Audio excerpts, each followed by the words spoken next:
அடுத்த செய்தி ஒரு சாதுவானவரை பற்றிய செய்தி தான்.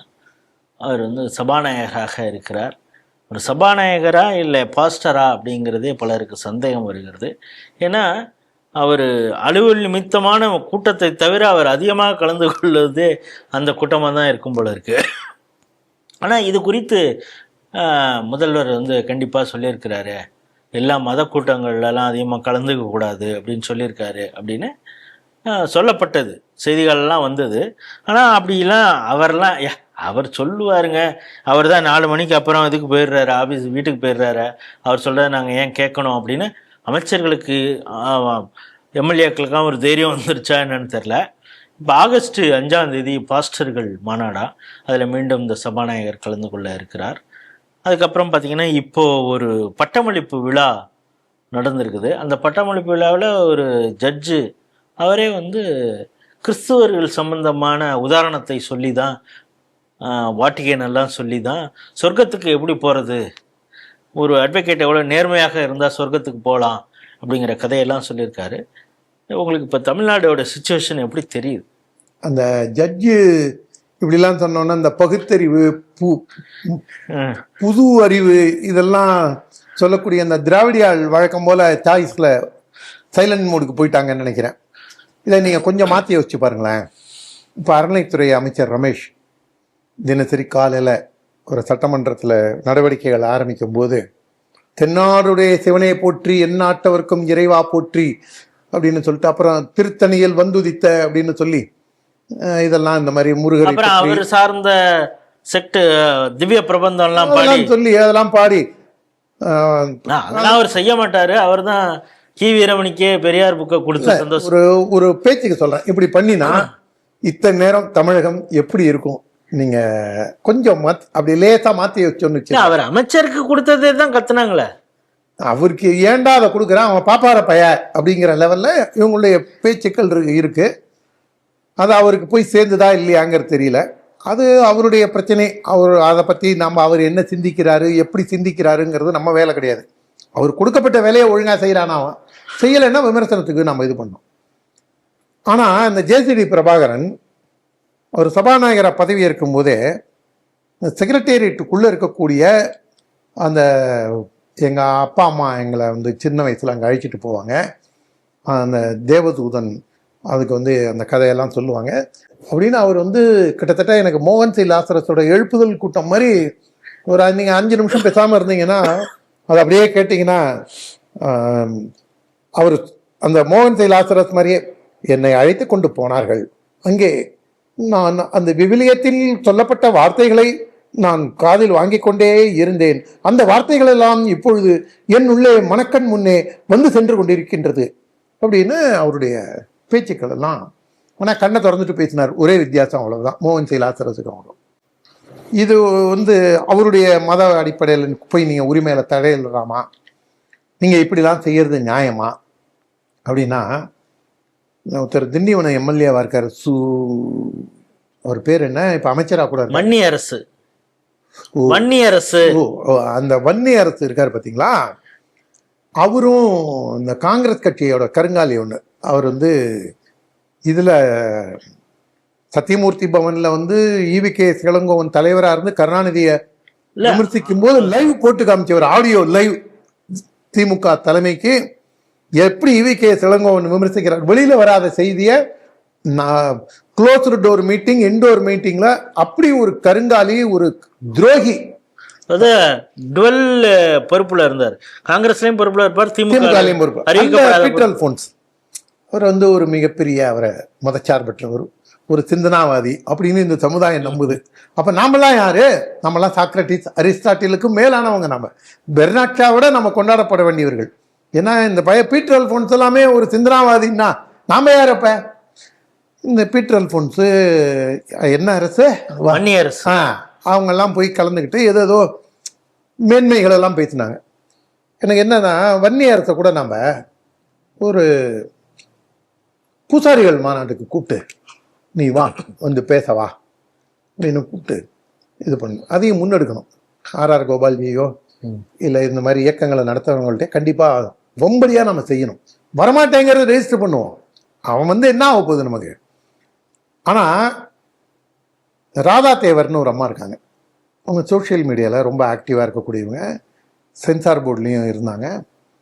நல்ல ஒரு சிந்தனாவாதி, பீட்டர் அல்ஃபோன்ஸ் மாதிரிலாம் இல்லை, ஒரு தேசிய சிந்தனை கொண்டோம்.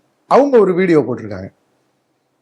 ஒரு இறப்பு, அதில் சவப்பெட்டி, அந்த குளிரூட்டப்பட்ட ஐஸ் பெட்டியில் வச்சுருக்காங்க. அது பக்கத்தில் நின்று ஒருத்தர் பிரசங்கி, ஒருத்தர், இவர் ஒன்றும் 2-3 தலைமுறைகளாக கிறிஸ்துவராக இல்லை, தற்பொழுதுதான் மதம் மாறி வந்தார். இவர் ஆஸ்பத்திரிக்கு தினசரி சென்று 10க்கும் மேற்பட்டவருக்கு கர்த்தரை பற்றி எடுத்துரைப்பார். அப்போ தினசரி ஆஸ்பத்திரியில் போய் நீ போய் மதம் மாற்றுறதுக்கான வேலையை செய்கிறேன்னா அந்த தைரியம் உனக்கு எங்கேருந்து வந்தது? இந்த பீட்டர் அல்ஃபோன்ஸு, இந்த வன்னியரசு அவரு, அப்புறம் இந்த ஜேசிடி பிரபாகரன் போன்ற இவங்கெல்லாம் விவிலியத்தை ரொம்ப புகழ்ந்தோ.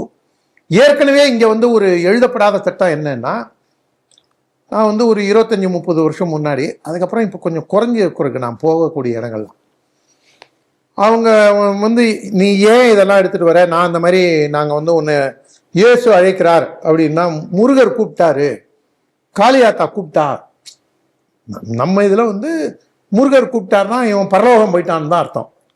ஆனால் அவங்க இயேசு அழைக்கிறார் அப்படிங்கும்போது நம்ம இதெல்லாம் கேட்கும்போது, என்னுடைய உரிமை, நீங்கள் எப்படி இது பண்ணலாம், உன்னுடைய ரிலீஜியனை ப்ராக்டிஸ் பண்ணுறது தான் உனக்கு உரிமை இருக்கே தவிர, மெஜாரிட்டியாக இந்துக்கள் இருக்கிற இடத்துல நீ பிரசங்கிக்கணுங்கிற அவசியம் கிடையாது.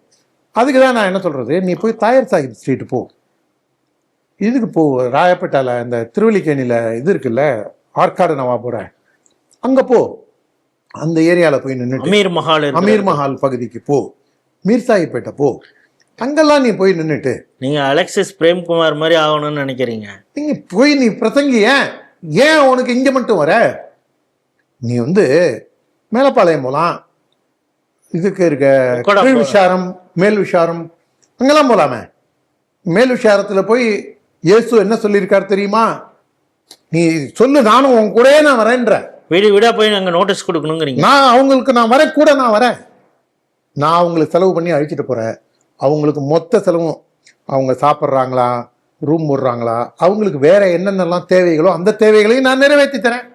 பிச்சை எடுத்தாவது, தெருவா பிச்சை எடுத்தாவது நான் அவங்களுக்கான தேவைகளை நான் நிறைவேற்றி தரேன்.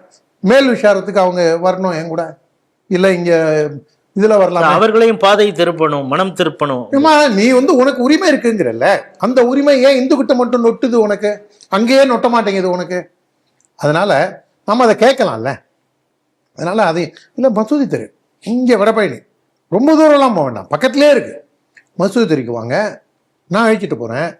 எல்லா வீட்லேயும் நம்ம போய் அதில் மத வேறுபாடு இல்லாமல் எல்லாரும் மனம் திரும்பணும் அப்படின்னு உங்களுடைய பாதையை நான் ஏற்றுக்கிறேன் வாங்க.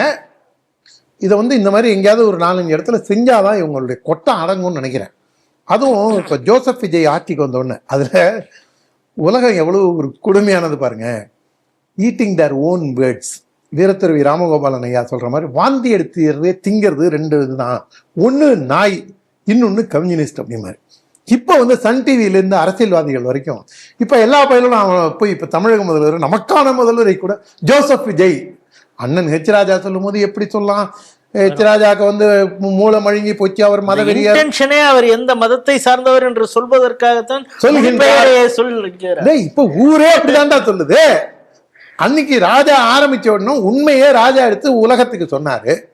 அது உங்களால தாங்க முடியாம நீங்க அப்படியே பல்ட்டி அடிச்சு ராமாவோட 100 மடங்கு பல்ட்டி அடிச்சு ரகலை பண்ணீங்க. அதனால இவங்கெல்லாம் மதவெறி ஏறி தலைக்கு ஏறி செய்யறாங்க. விஜய் முதல்வர் ஆயிட்டாரு, அவரும் முட்டி போட்டு சர்ச்சுக்கெல்லாம் போனாரு. எனக்கு தெரிஞ்சு அவர் அந்த அரகஜான்னு ஒன்று நெத்தியில வச்சுட்டு வராருன்றாங்க.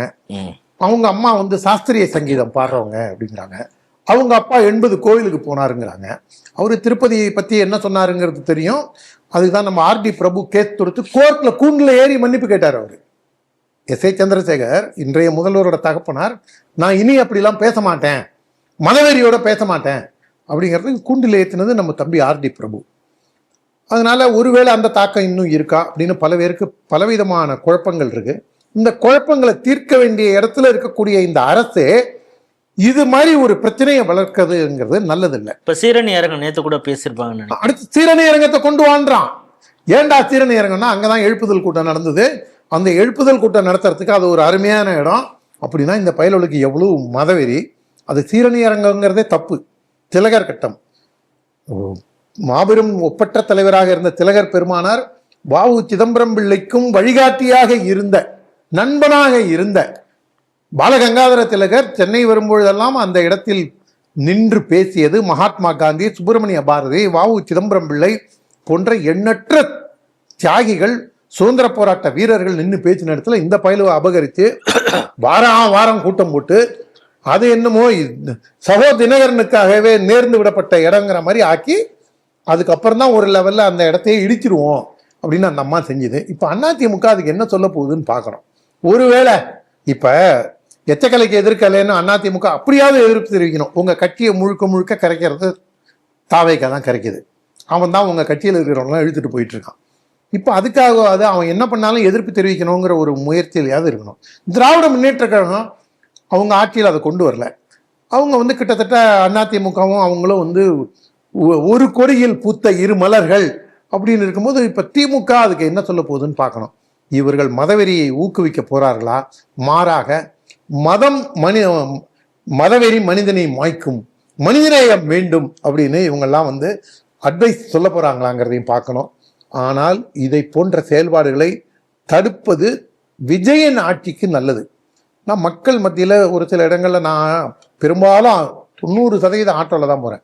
ஒரு ஆட்டோ டிரைவர் சொல்கிறாரு, சார் நான் இதில் கேஎம்சியில் முன்னாடிலாம் ஒரு பாடியை வண்டியில் ஏற்றணுன்னாலே 200 300 வாங்கிட்டு தான் சார் இது பண்ணுவாங்க. இப்போ அதை வாங்குறது இல்லைங்கிறாரு. பல்வேறு இடங்களில் சொன்னாங்க. இப்போ இன்னைக்கு பார்க்குறோம், சேலம் பக்கத்தில் ஒரு ஜிஹெச்சில் ஸ்ட்ரெச்சரில் ஏற்றுறதுக்கே காசு 50 கொடு 100 கொடு, இல்லைன்னா இது பண்ணிட்டு போக மாட்டேன். ஆனால் இது நான் நேரடியாக 2-3 ஆட்டோ டிரைவர்கிட்ட நான் சில இடங்களுக்கு போனேன் சார். அவங்கள்ட்ட கேட்கும்போது நான் பரம்பரையான திமுக காரன், மகாகவி பாரதி நகரை சேர்ந்த, எனக்கு கரிகாலன்னு பேர் வச்சதே கலைஞர் தான் சார் வச்சாரு. ஆனால் இந்த தடவை நான் விஜய்க்கு தான் சார் ஓட்டு போட்டேன். நான் மத அடிப்படையில் போட்டிங்களான்னு. இல்லை சார், நான் இந்து சார், ஆனால் நான் இவனுக்கு ஒழியணுங்கிறதுக்காக தான் போட்டேன். அப்போ உங்களுக்கு இது ஏமாற்றம் இருக்கா அப்படின்னு கேட்டு, இது வரைக்கும் இல்லை சார், இப்போ இதே மாதிரி போனாங்கன்னா நல்லா இருக்கும் சார் அப்படின்னு ஒரு சராசரி மனிதன் சொன்னுடைய அவனுடைய நம்பிக்கையை இந்த ஜோசப் விஜயன் ஆட்சி தக்க வைத்துக் கொள்ளுமா, சிதைக்கப் போகிறதா என்பதை பார்ப்போம். அதே நேரத்தில் இந்த ஆகஸ்ட் 5க்கு அண்ணன் தர்ம போராளி ஹெச் ராஜா அவர்களும் கடுமையாக சாடி ஒரு பதிவை எக்ஸ் தளத்தில் வெளியிட்டுள்ளார்.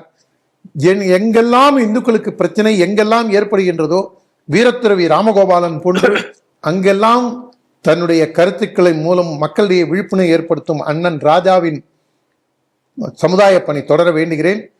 கிறிஸ்தவர்களும் இதை புரிந்து கொண்டு செயல்பட வேண்டும்.